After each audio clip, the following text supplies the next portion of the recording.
આગામી 23 થી 25 જૂન સુધી રાજ્યમાં કન્યા કેળવણી અને શાળા પ્રવેશોત્સવનું થશે આયોજન। રાજ્યમાં 200 સરકારી માધ્યમિક શાળાઓ શરૂ કરવાની અપાઈ મંજૂરી। તો 6.5 લાખ શાળા છોડી ગયેલ બાળકો માટે શિક્ષણ વિભાગ દ્વારા કરાયેલ પ્રયત્નોની ડેપ્યુટી સીએમએ કરી સરાહના।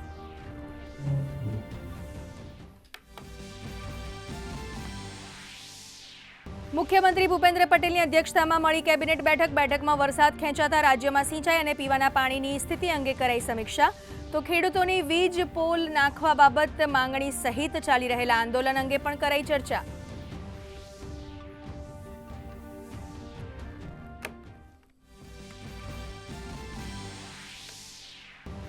રાજ્યમાં દુર્ગમ અને અંતરિયાળ વિસ્તારોમાં આરોગ્ય સેવાઓનો મળશે નવી નીતિ। મુખ્યમંત્રી ભૂપેન્દ્ર પટેલે 51 દ્વિચક્રી હેલ્થ યુનિટ અને 9 મોબાઈલ હેલ્થ યુનિટનું કર્યું લોકાર્પણ।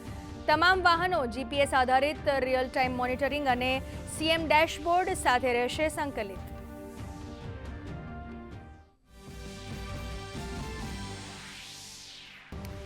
નીટ યુજીની પુનઃ પરીક્ષા પહેલા પોલીસ વડા જીએસ મલિકે અધિકારીઓ સાથે યોજી બેઠક। આઈપીએસ મકરંદ ચૌહાણને બનાવાયા નોડલ અધિકારી। 19 થી 21 જૂન સુધી નાઇટ પેટ્રોલિંગ કરવા અપાઈ સૂચના। સોશિયલ મીડિયા પર અફવા કે અન્ય મુદ્દાઓ પર પણ અપાશે ધ્યાન।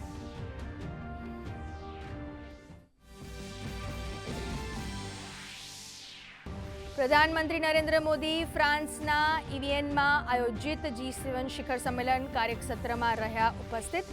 કાર્યસત્રનો વિષય છે તમામ માટે સંતુલિત, વેચાયેલ અને ટકાઉ વિકાસને પ્રોત્સાહન આપવાનો।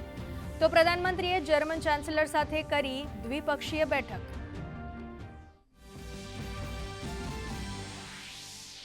પ્રધાનમંત્રીના સુશાસનના 12 વર્ષ અંતર્ગત રાજ્યમાં વિવિધ કાર્યક્રમોનું આયોજન। સુરતમાં કેન્દ્રીય મંત્રી રામદાસ અઠવલેએ પ્રેસ કોન્ફરન્સમાં કેન્દ્ર સરકારની ઉપલબ્ધિઓની આપી માહિતી। તો નવસારીમાં ધારાસભ્યની હાજરીમાં જનકલ્યાણ શિબિરનું આયોજન।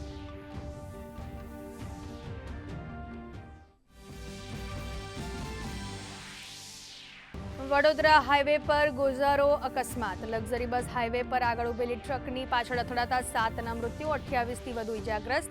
રાજસ્થાનના બાંસવાડાથી સુરત જઈ રહી હતી લક્ઝરી બસ। પ્રધાનમંત્રી, મુખ્યમંત્રી, નાયબ મુખ્યમંત્રીએ વ્યક્ત કર્યું દુઃખ।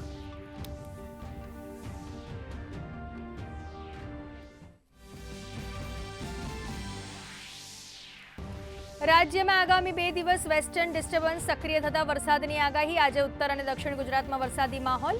અમદાવાદમાં વાદળછાયું વાતાવરણ વચ્ચે મહત્તમ તાપમાન 41 ડિગ્રી રહેવાની સંભાવના।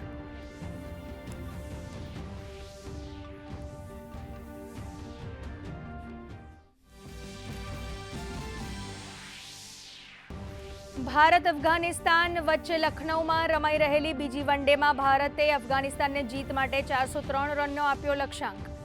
કપ્તાન શુભમન ગિલ અને ઈશાન કિશને ફટકારી સદી। અફઘાનિસ્તાનના 1 વિકેટે 68 રન।